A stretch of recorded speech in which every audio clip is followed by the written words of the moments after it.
students, we are going to revise today whatever we have learned in last 5 days. So first of all we will learn about cells. What are cells? Cells are the building blocks of all the living organisms, right? So first of all we will study about the discovery of cells.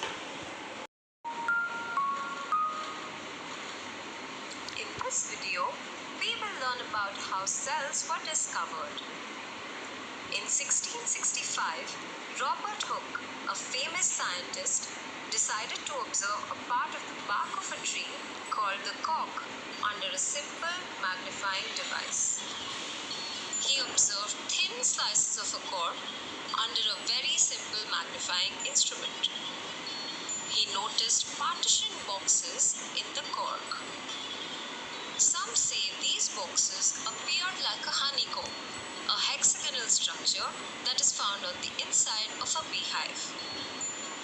Hooke thought it resembled a prayer room, where one box was separated from the other by a wall or a partition.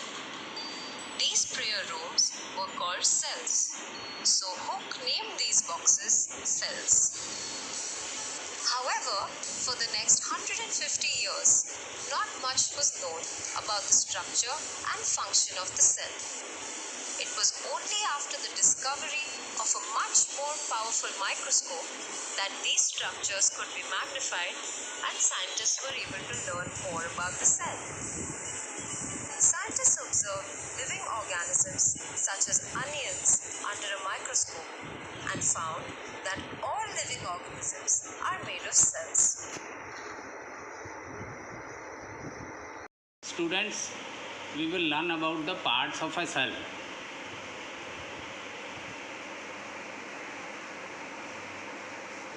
Organisms are made up of different type of cells. For example, animals are made up of animal cells. You can see the diagram of animal cells. Plants are made up of plant cells. You can see the diagram of plant cell.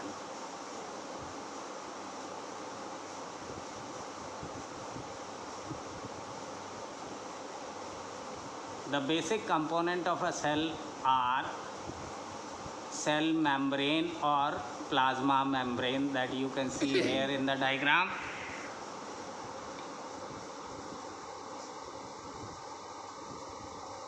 Second part of the cell is cytoplasm. This you can see here in this diagram. These are cytoplasms.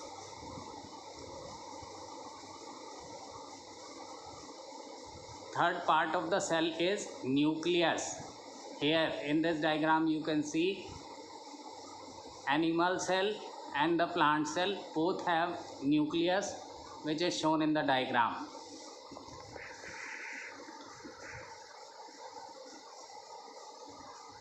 Plant cells have an additional layer of outside the cell membrane that is called cell wall. Here in the plant cell you can see this cell wall, while in animal cell wall is absent. Okay.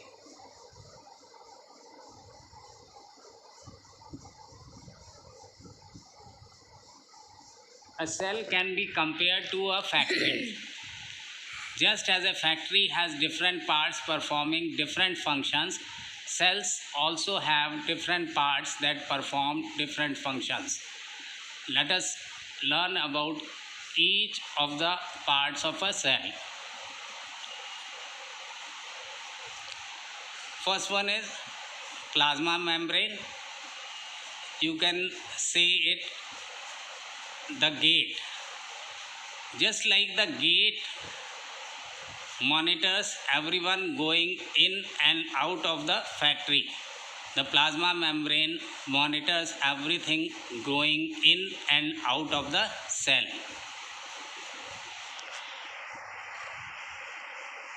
It separates one cell from another.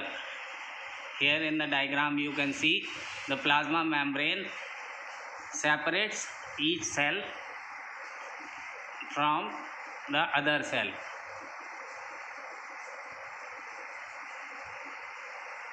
The plasma membrane separates the contents of the cell from the external medium surrounding it.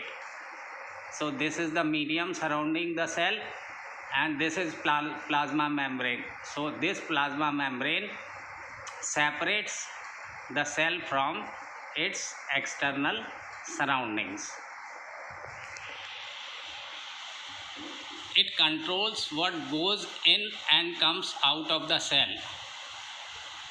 You can see the material going inside the cell and the material coming out of the cell in this diagram. So now let us summarize the functions of a plasma membrane. First, it separates one cell from the another. It separates the contents of the cell from the external medium surrounding it. It controls what goes in and comes out of the cell. We will learn about the cytoplasm.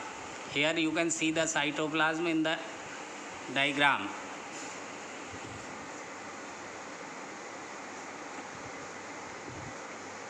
Cytoplasm is comparable to workspace. Just as the factory floor is the workspace of the factory where workers carry out their daily works, the cytoplasm is the workspace of a cell. Cytoplasm is a jelly-like fluid that occupies all the empty space in a cell. It is composed mainly of water. Functions of cytoplasm: it gives shape and structure to the cells, and it contains smaller parts of the cell called organelles. Organelles are small parts of a cell that perform different functions. Example: mitochondria produces energy and vacuoles store food. Third component of the cell is nucleus. Here you can see the nucleus in this diagram.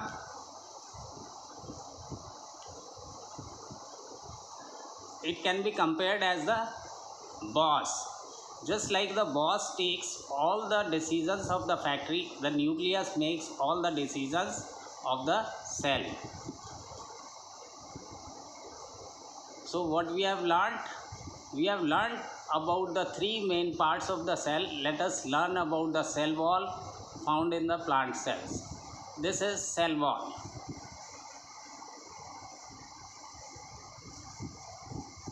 It is like fencing. Just like the fence is the outermost layer of extra security and structure in some factories, the cell wall is the outermost layer, providing additional protection and support to some cells. It is an additional layer found in plant cells, algae, fungi, and some bacteria. In plant cells, cell wall is present. In animal cell wall is absent. Functions of the cell wall: it provides the protection against external environment factors like high winds and change in temperature, since plants cannot move. Cell wall protects against harsh temperatures and winds. It also provides structure and support to the cells. For example, plants do not have bones for a skeletal system, yet they manage to remain upright because of the rigid outer layer. What are the three main components of a cell? The three main components of a cell are cell membrane, cytoplasm, and nucleus. What is the additional component in a plant cell which is not found in animal cell? Cell wall is the additional component which is found in a plant cell but not in an animal cell.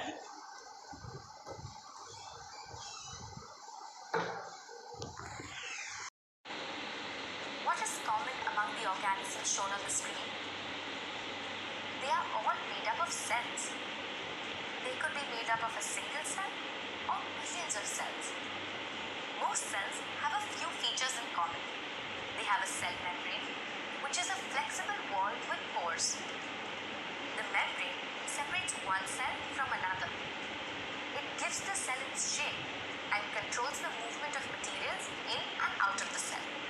For example, it allows nutrients to pass in and waste materials to pass out.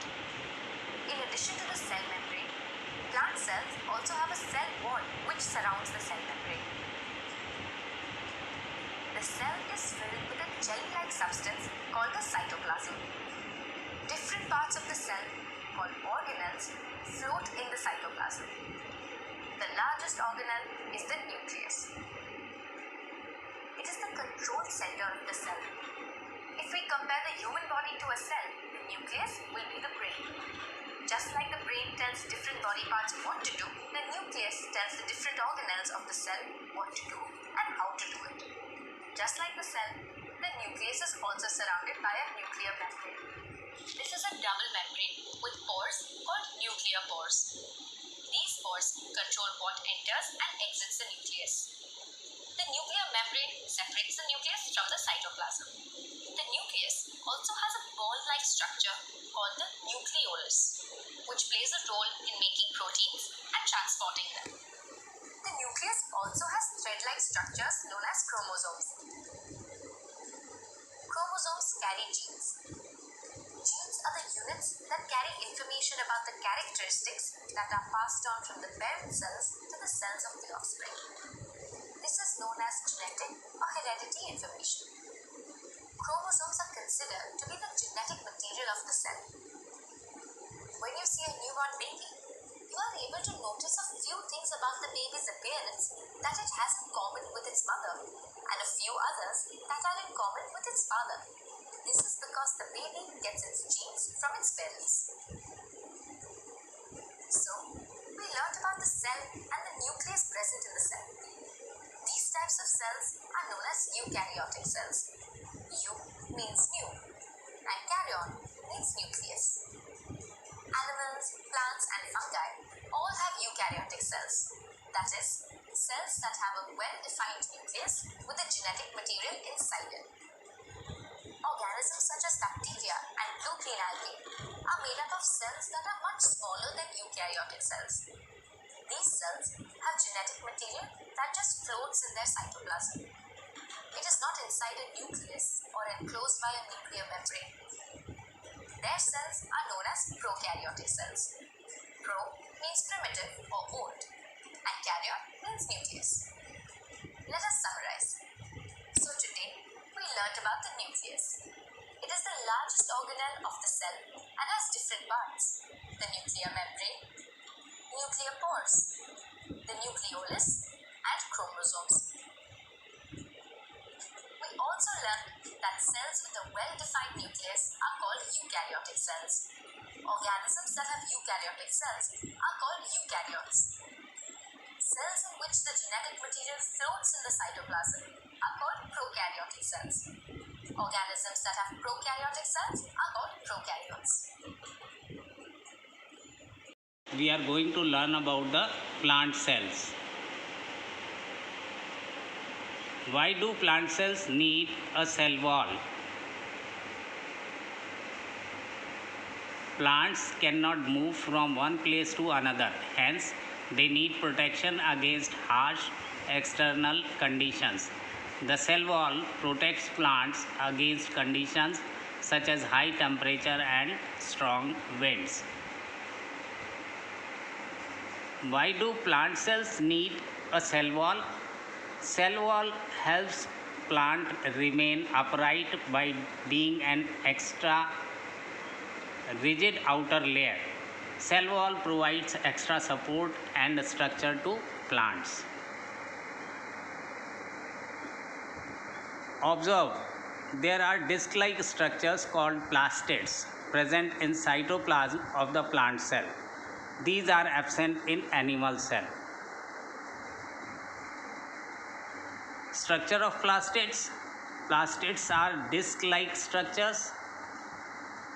There can be different colored plastids in different plant cells. Leaves have cells with green plastids called chloroplasts. Chloroplasts contain chlorophyll, which is responsible for producing food for the plant through the process of photosynthesis. Sac-like structures called vacuoles present in the cytoplasm of the animal cell and the plant cell. You can see this in the diagram. Now, structure of vacuoles in animal cell and plant cell. An animal cell has many vacuoles. A plant cell usually has one large vacuole. The vacuoles are small in size in animal cell. The vacuoles are large in size in plant cell. Function of vacuoles. Vacuoles are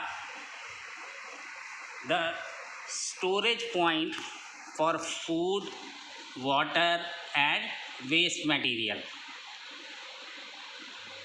Now, function of vacuoles in plants. In plant cells, the big vacuoles also provide additional structural support to animal to maintain the pressure and structure of the cell.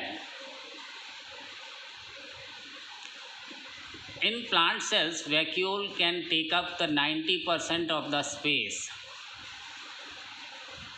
Now, function of vacuoles in plants. In the absence of structural support from big vacuoles, plants may have wilted bodies. For example, the leaves of flowers which have cells with smaller vacuoles may be curled or wilted in appearance in comparison to the leaves of flowers in which cells have bigger vacuoles. Comparison of plant and animal cells. Plant cells, they have cell walls. Animal cells, they do not have cell walls. Plant cells, they have plastids. Animal cells, they do not have plastids. Plant cells have bigger vacuoles to store food, water and waste, as well as to provide additional structural support. Animal cells have smaller vacuoles to store food, water and waste. So students, in last 5 days we learnt about the cells. Cells are of two types, plant cell and animal cell. Right? We learnt about these two types of cells, whatever organelles they contain and the functions of those organelles. Right? Now, one more thing is this, that these cells are so tiny, so small that they cannot be seen by the naked eyes. So for seeing these cells, we use a special device known as microscope. So this is all we have learned. Revise whatever we have learned in last 5 days. Happy learning to you all.